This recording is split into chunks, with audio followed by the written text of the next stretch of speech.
my god. Oh my god. Oh my god, I have to get this game. I have to get this game at launch.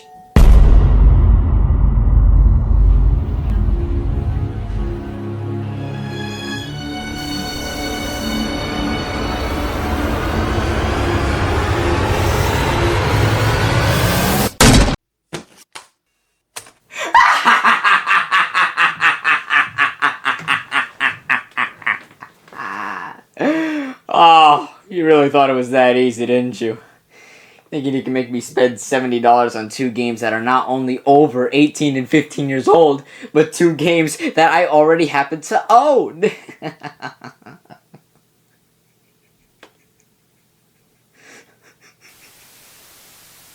Was the dawn of a new generation.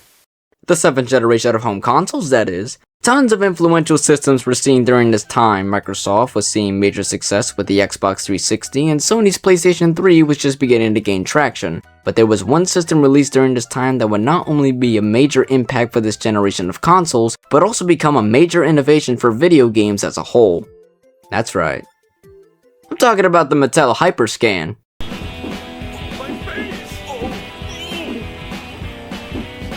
Oh yeah, and this thing was released too, I guess. The Nintendo Wii, known best for bringing motion controls and gaming as a whole to a wider audience, selling millions of units at launch, and being the dumping ground for more bargain bin games that you can imagine, but let's not get into all that shovelware shit right now. The initial purpose for the Wii's development was not just to create another home console, but to create a system that could appeal to anyone, whether they were typical gamers, people wanting to spend quality time with family, or anyone who's trying to get a workout in. It was designed to be as simple and accessible as possible, which was further illustrated by its simple but innovative controller, the Wii Remote.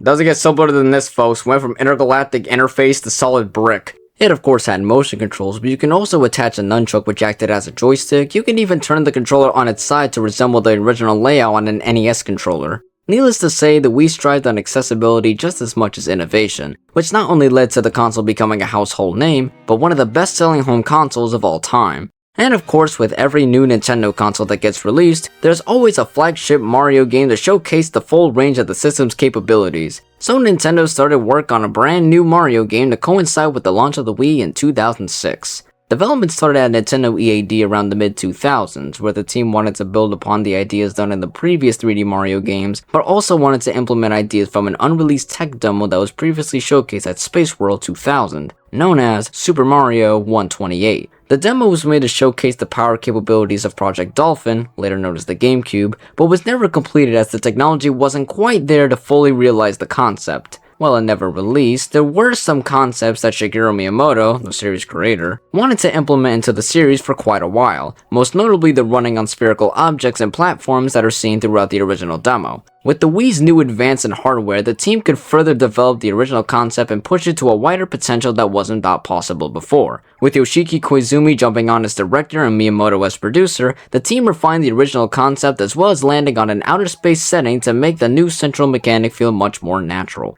The final result was Super Mario Galaxy and was soon released as a launch title for the Nintendo Wii 11 months later.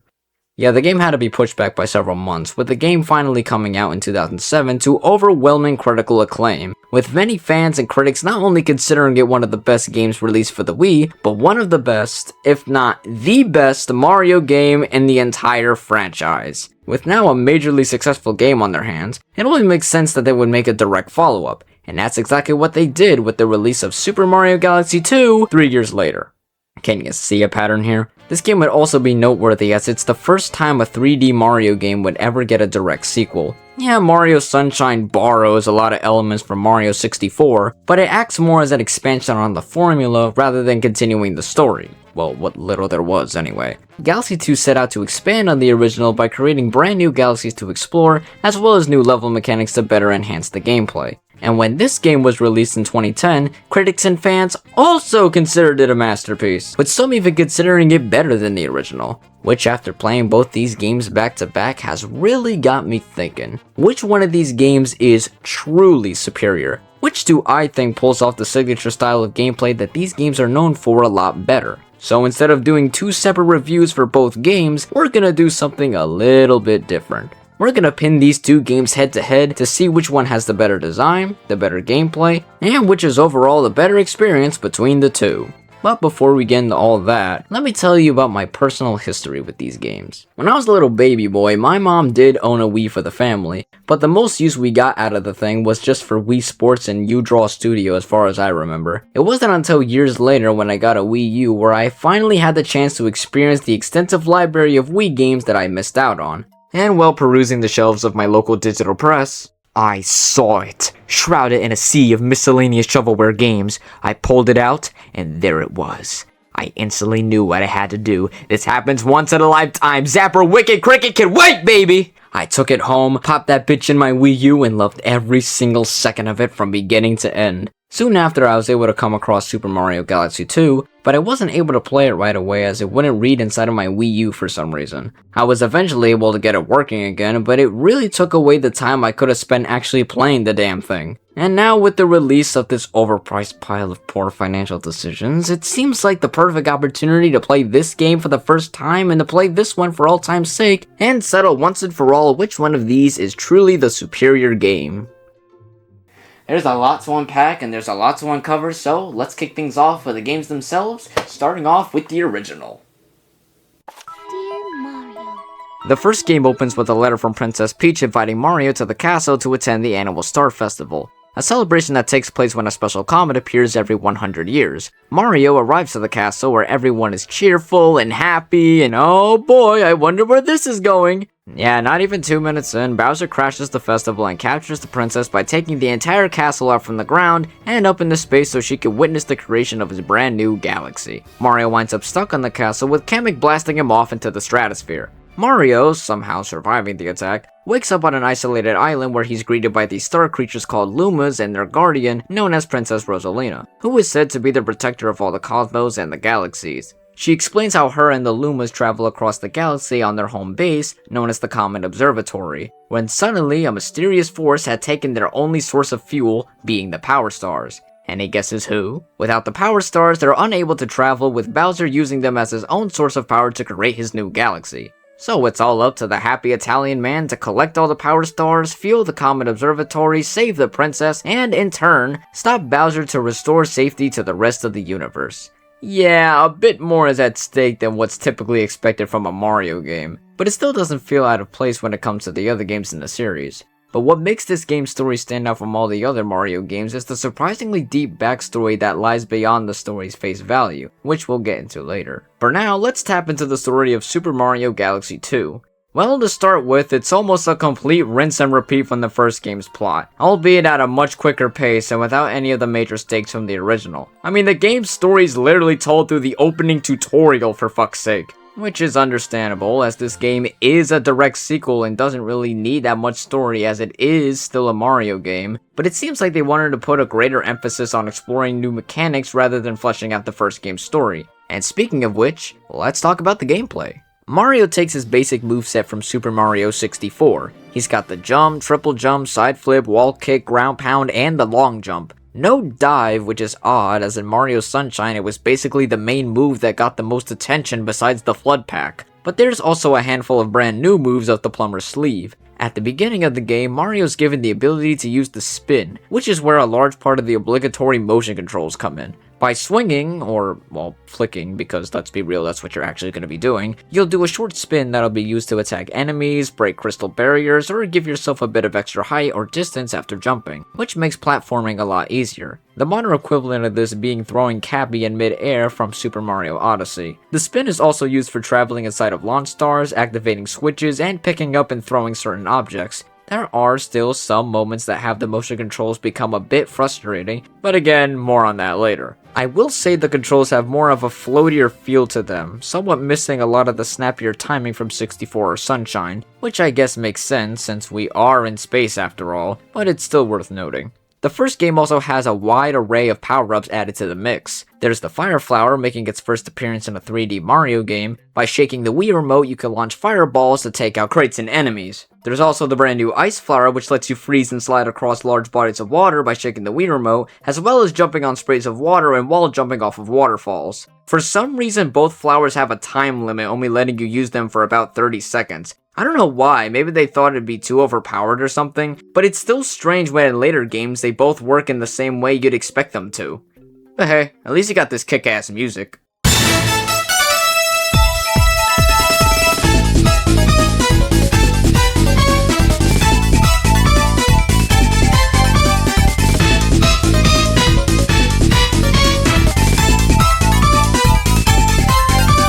Moving on from the flowers, the bee mushroom lets you fly by pressing and holding the A button, as well as letting you stick to honeycombs and stick to the queen bee's crotch.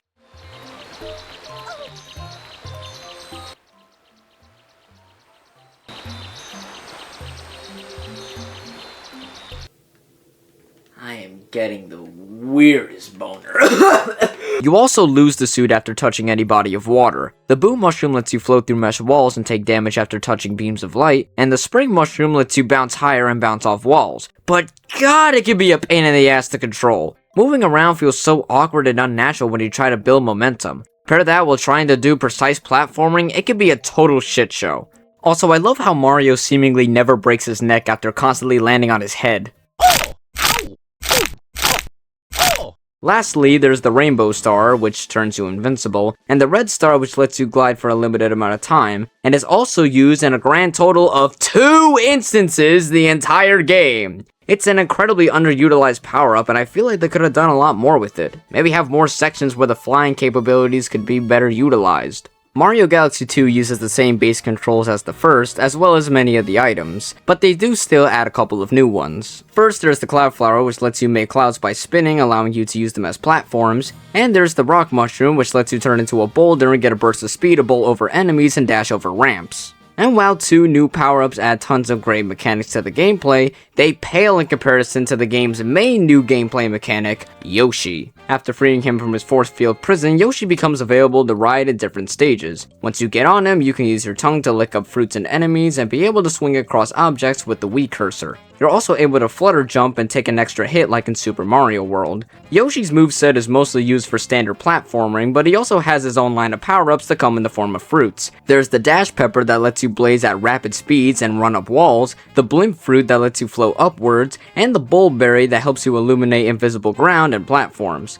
These are used for more puzzle-oriented stages, and they're all really fun to use. Yoshi himself is overall an awesome inclusion to the second game, which makes sense, I mean he's plastered all over the advertising, but he's still a fantastic addition to the gameplay nonetheless. The first game you arrive on the Comet Observatory, which acts as the main hub housing all the different galaxies. These stages are located in different areas called domes. Entering them will take you to a map of select galaxies you can select and enter from. Collecting more stars will unlock new galaxies, with bonus stars being added after a certain number of them are completed. Around the Comet Observatory are hungry Lumas that transform into launch stars after being fed a certain number of star bits, which unlock other separate galaxies on the map. The game's structured in a way where you don't have to complete every mission to beat the game, with you only needing to collect 60 stars for a typical playthrough, so in that aspect it's similar to Mario 64. But unlike Mario 64, you're not allowed to collect stars or do missions in any order you want, as each new star requires preset conditions for you to play them. In that way, it would be more similar to how collecting shines worked in Super Mario Sunshine. Now, I wouldn't say this makes the game linear, as the game still allows you to choose any galaxy you want to complete, but it still requires you to do missions you may not want to do before getting into the ones you really want.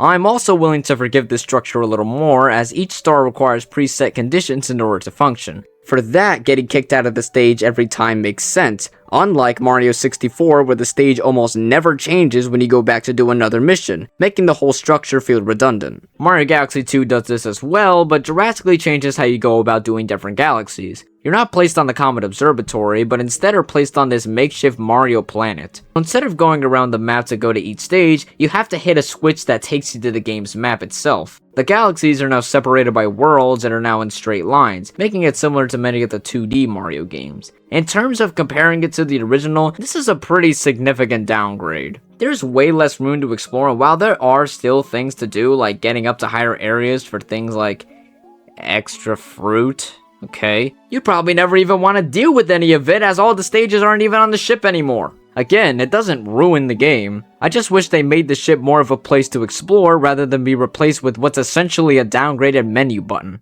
A large bulk of the galaxies are your traditional Mario platforming, with you traversing spherical terrain to collect certain power stars. Many stages heavily revolve around the use of gravity, whether it's running around tiny planets, running up walls, or changing gravity on the fly by hitting certain switches. Each stage is very vast and incredibly well designed, and while it may take a little getting used to, the gravity mechanic is still greatly utilized to create fun and engaging levels. There's warp stars to blast you off to different sections of stages, vines to swing on, and pole stars to travel across with the Wii cursor. And with the game's fluid controls, it can be a blast going through each of these stages. This is also illustrated by both games and their overall presentations. For a game made back in 2007, Galaxy 1 really holds up with its theming and overall graphics, which can't be said for everything brought up in 2007. The second game also manages to look just as good, if not better, than the original. While it seems Galaxy 1 wanted to better articulate the cosmic atmosphere, Galaxy 2 goes for the more whimsical Mario style that we're all used to, which works really well. These are some of the most memorable Mario stages that have ever been in the series.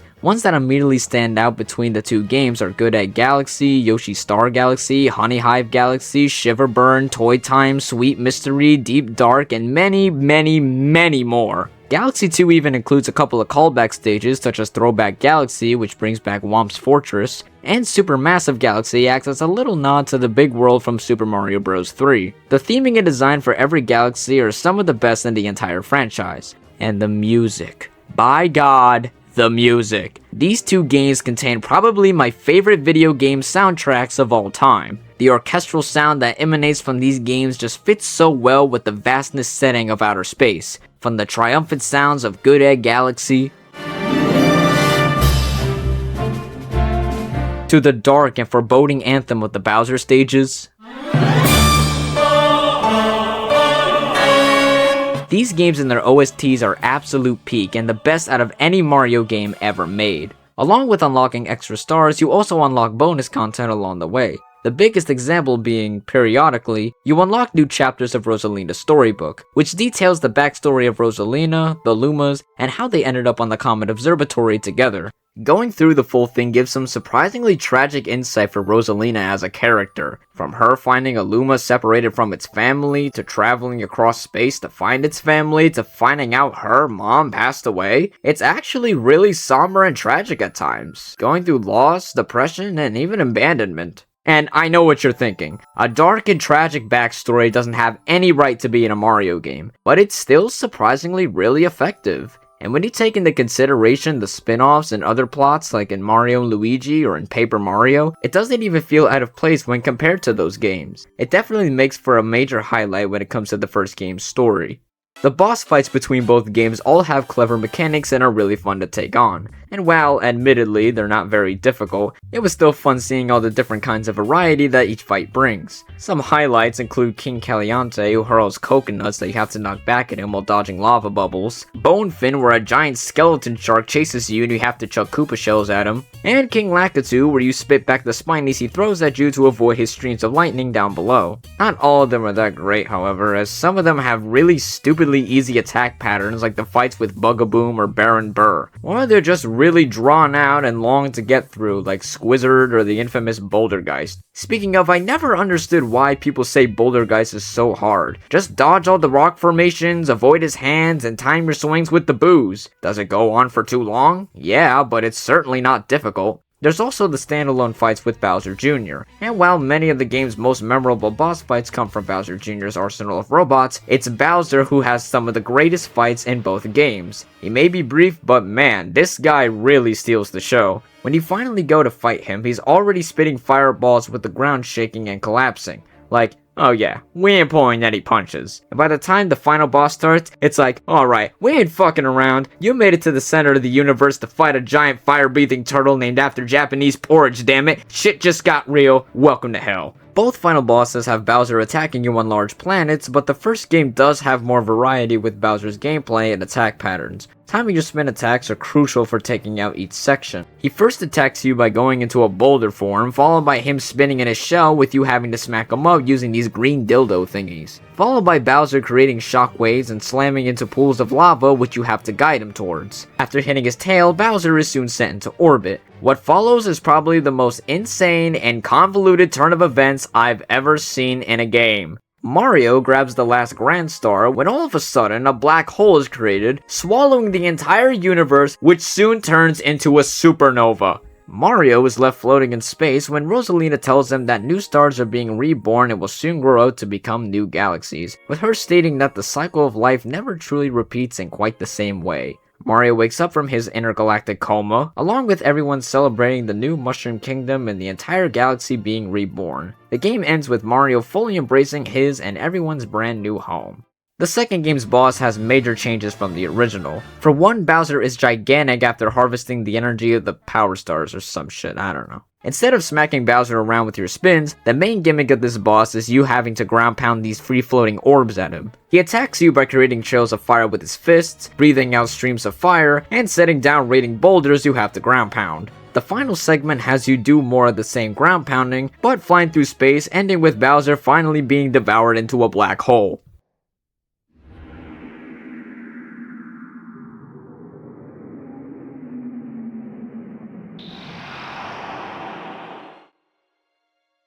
Damn, that's grim. Mario rescues the princess and brings her to the Mario Face Ship, where the Comet Observatory shows up, and gee, Rosalina, where were you when I was on this tiny-ass spaceship the whole time? Anyway, she comes to pick up her Luma child, to which the Luma goes and takes Mario's hat. Oh, isn't that cute? Wait, what? What an asshole! Well, thanks a lot, you little shit! Lubba returns them all to the Mushroom Kingdom, where we see the credits. Definitely not as insane of an ending as the first, but it's still a nice conclusion that wraps up the game nicely. You can even run around the credits, which is pretty cool. Okay. So we briefly went through both games and their main stories, but what about all the post-game stuff? Well, in the first game, after you collect all 120 Power Stars, you unlock Luigi, where you now have the option to play Super Luigi Galaxy, which basically amounts to playing the entire game again with all the same Power Stars, side missions, bosses, and so on and so on. Luigi does have a different control scheme than Mario, being able to jump higher and having more slippery traction, but other than that, it's practically the same game. If you 100% the Luigi campaign, you unlock the final stage of the entire game on your original save file, which allows you to collect all 121 Power Stars. So, what's your reward for all your hard work and beating the game twice in a row? A purple coin comet that has you run around the Star Festival from the opening of the game. Wow. That's really lame, actually. You'd expect you would get something more epic, like a final boss or a massive final stage, but no, all you get is what you've already done before in an area of a game that you've already done before, making 100% of the game feel kind of pointless. Not to say it wasn't a freaking blast beating the game twice, I mean, come on, we're talking about Mario Galaxy here, but that doesn't change the fact that your final mission can feel pretty underwhelming. Galaxy 2 does things a little differently. For one, you unlock Luigi halfway through the game, and he isn't required to beat the game 100%. In each galaxy, there's comet medals hidden at each stage, making them mandatory for completing the first half of the game. You have to play the second half of the game, which unlocks the Green Star comets, now locating green stars in every previous stage, meaning you have to do a fair amount of exploration and find new hidden areas in previous stages. Playing both games further will unlock bonus stars in previous galaxies called Prankster Comets, such as Daredevil, Purple, and Speed Comets. Purple Comets have you collecting 100 purple coins at a previous stage in order to collect the star. Some of them have pretty straightforward locations, but many times the locations of these coins can be so damn scarce, so you could spend nearly half an hour trying to nab them all in every location. Daredevil Comets make you redo a mission or boss with just one hit point, so if you make a mistake, it's all the way back to the beginning. And Speed Comets have you repeat stars with faster moving elements. Almost every star in the game utilizes motion controls to complete certain types of stages. Some of them aren't too bad, like the pulse stars, and the manta ray actually isn't that bad if you go at it at the right speed. But then there's the ones that kinda suck. The biggest one for both games being these ball stages. Good freaking lord! You have to jump on a large glass ball with a star inside. Once you get on, you have to hold the Wii remote upright and tilt it in the right direction for the ball to move. Not too bad, right? Well, try doing this when there's a million obstacles in the damn way. Shit like enemies, pits, and sharp turns can make these a nightmare to get across. Oh.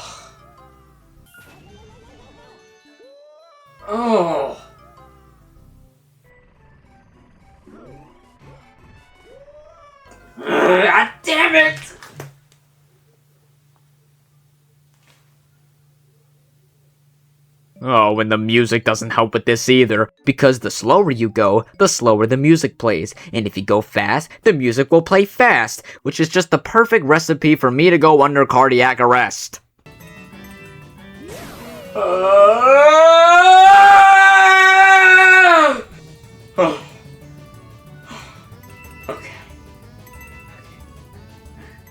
Another pain in the ass are these galaxies that contain these robots that force you to get rid of piles of trash by blowing it up with bombs. Fuck these bombing stages. Not only is the gameplay tedious as all hell, but the radius of the bombs are so bad they don't even do a good job getting rid of the trash either. And the game just gives you barely enough time to get rid of the trash. Yeah, there's a time limit, so you're gonna end up running out of time over and over and over and over and over. And all the while, the Gearmo is riding your ass the whole time and makes you start from the very beginning when you fail to blow up the trash. You know what? Why don't you blow up all this trash? Or better yet, use the goddamn broom that's in your hand, you fucking clanker! These side missions also return in the second game, only this time you use fireballs to take out crates, which, believe it or not, is actually a major improvement when it comes to these sections. I shit you not. You think it would be harder, but you're actually able to launch fireballs much quicker, and you're able to move faster since you're not constantly having to run back and grab more bombs. It's still tedious, but miles better than its original counterpart.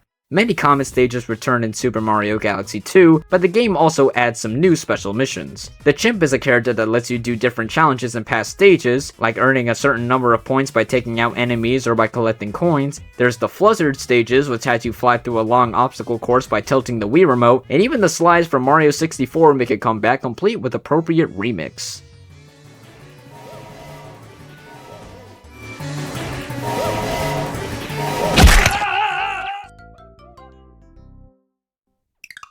But if you thought these stages were hard, now we're getting into the real ball busters. Case in point,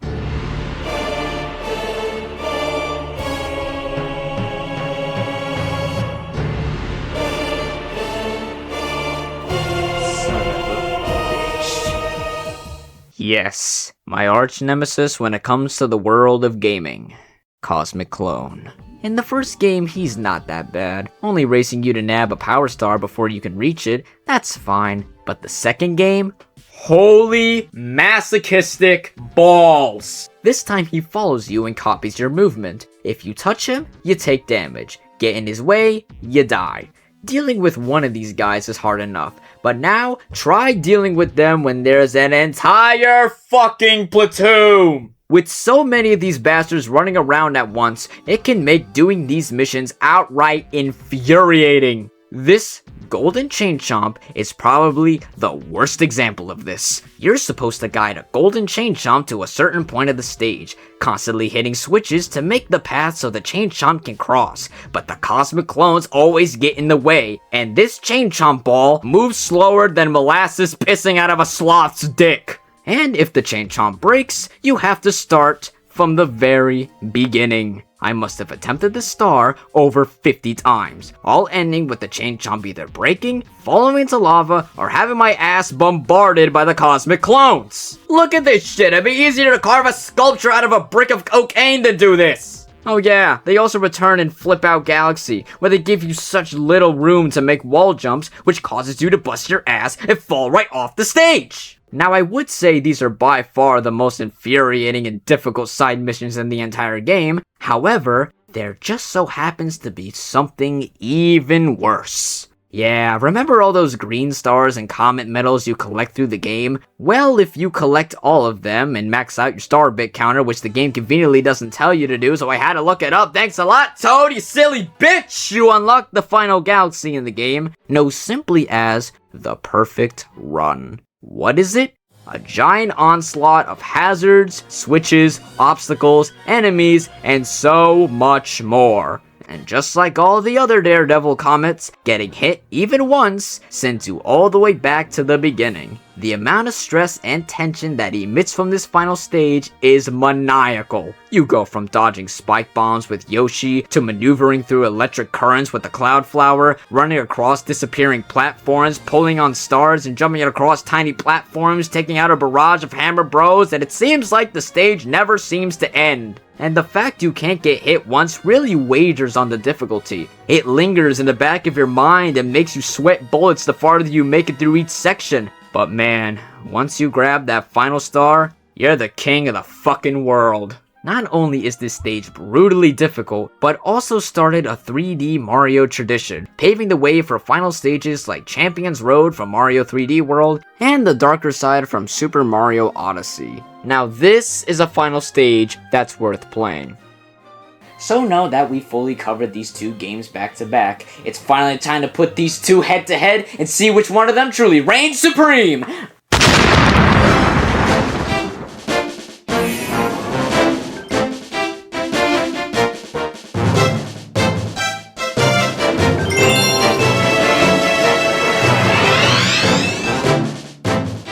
In Mario Galaxy, there's definitely a greater sense of world building when it comes to the game's story. Seeing how the whole game takes you far out of the familiarity of the Mushroom Kingdom, it only makes sense to give more backstory. This is greatly evident with Rosalina as we learn more about her past. We're also given more context of the inner workings of the Comet Observatory, the Lumas, and the galaxies themselves. Compare this to Galaxy 2. Bowser tries to take over the galaxy like in the first game, but there's no other context given besides him taking the princess and wanting to conquer the universe again. There are still new characters, like Lubba does play an important role in the game, but other than being someone who helps you travel between galaxies, she's not really given that much character outside of that. Now I get that this game is a sequel, and no, I'm not saying all Mario games need long, complicated backstories with large importance placed on characters, but the overall world building and character growth makes the first game's story feel much more impactful. It makes you take into consideration Rosalina's main role and what brought the Comet Observatory to where it is today. And for them to pack all of these deep topics in a Mario game and not have it feel out of place is truly impressive. The second game's story, while decent and still fits for a Mario game, is definitely more of a traditional plotline that doesn't have any of the new stakes like the original. If you're telling me you didn't feel the tiniest bit emotional when going through the storybook for the first time, you're either A, a liar, or B, you're Nitro Rad. It's this Disney princess-ass story presented as a children's book. I've never been a big fan of this, honestly. It just doesn't seem very Mario, you know? Oh, listen to this cheesy malarkey. Can you hear the cries of the baby stars? Oh my god, can you please drop it with the sappy Disney stuff, Nintendo?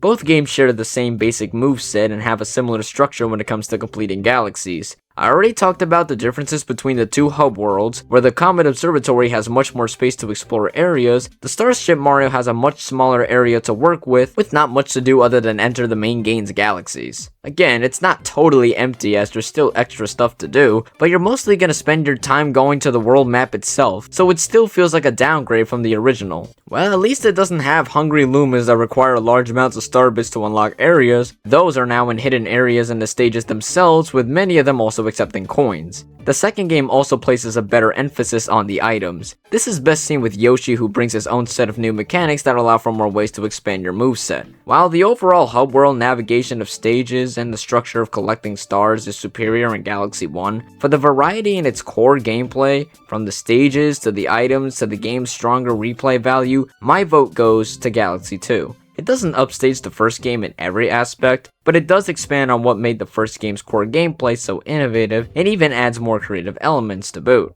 For the gameplay, winner goes to Galaxy 2.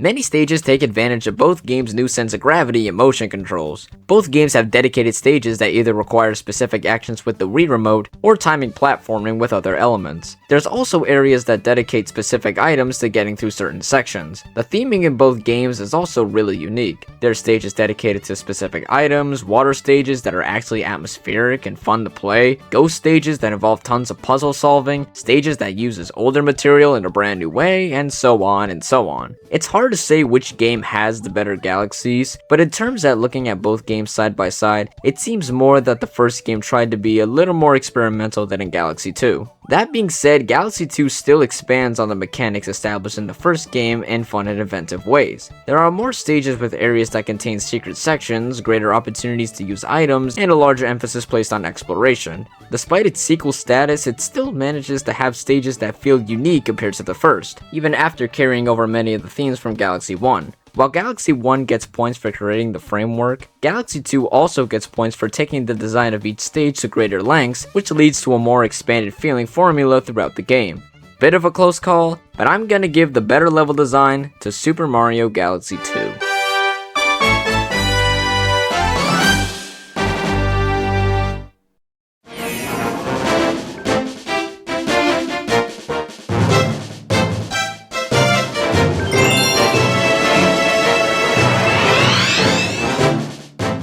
Nearly every boss has a set of unique attacks and methods to take each one of them out. I already talked about the final bosses in both games and feel the first game was far superior with the variety of attacks compared to the second game. But aside from Bowser, the most prominent character used for the bosses is Bowser Jr., who uses tons of gadgets to stop you in your tracks. The first game he has his airship which shoots cannonballs and gets taken out by Koopa shells. He gets a bigger role in the second game where he uses two more giant robots. Mega Hammer, where you use Yoshi to spit out bullet bills to break his blue orbs, and Bowser Jr.'s Boomsday Machine, where you maneuver around the arena with the Cloud Flower to ground pound the top. Both fights bring a lot more challenge than the first game's battle, where you traverse a larger arena and use the boss's elements to your advantage. There are fights where you have to scale the bosses themselves to hit a certain weak spot, like Mega Leg or Mecha Bowser from Galaxy 1, fights where you throw projectiles back at the boss, like with King Caliante, Camella, and King Finn for Galaxy 1, and King Lakitu and Prince Picante for Galaxy 2, and fights where you use your basic attacks, like Dino Piranha, Bugaboom, Mandy Bug, Top Maniac, Major Burrows, Baron Burr, and the Underground fights. Personally, I feel the strongest bosses have creative attacks and implement methods from countering them on an open arena, and the weakest ones usually have a more closed off arena with incredibly simple attack patterns and methods for taking out the boss. While both games have great and memorable boss fights, I feel like when it comes to the polish and variety in designs and attack patterns, the first game slightly edges over the second. Don't get me wrong, the second game has tons of great boss fights too, but a lot more of them have basic methods of attack than the original. And while having to use the environments for some of them is a really cool idea, it still makes some of the attacks really easy to figure out. For the better variety, designs, and consistency and quality over quantity, the point goes to the original.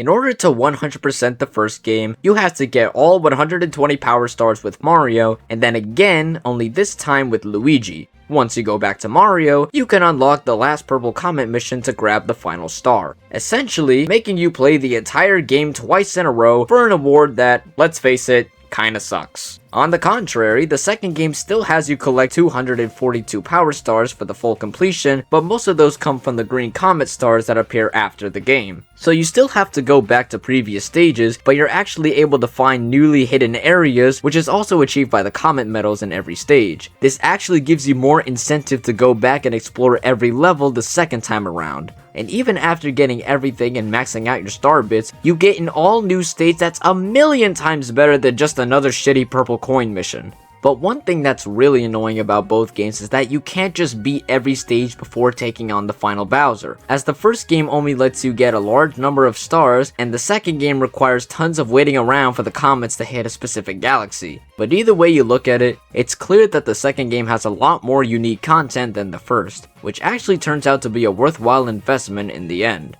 For the better replay value, the winner goes to Super Mario Galaxy 2.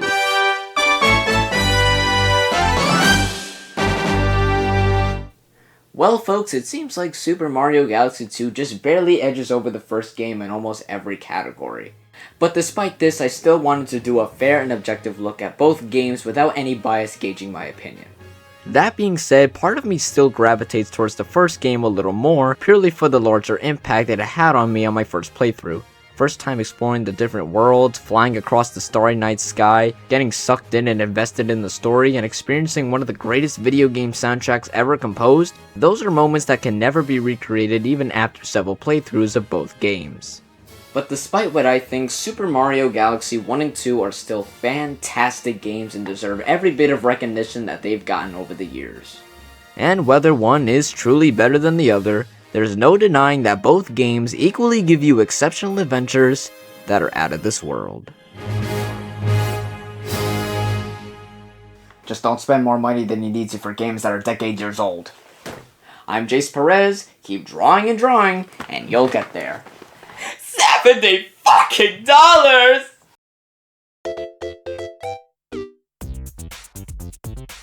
So, those are my thoughts on the Super Mario Galaxy games. What you guys think? Do you agree that Galaxy 2 is better than Galaxy 1? Do you guys think Galaxy 1 is better than Galaxy 2? Let me know in the comments below. Hope you guys enjoyed the video. Remember to subscribe and hit that bell for more videos in the future. And until next time, guys, take care.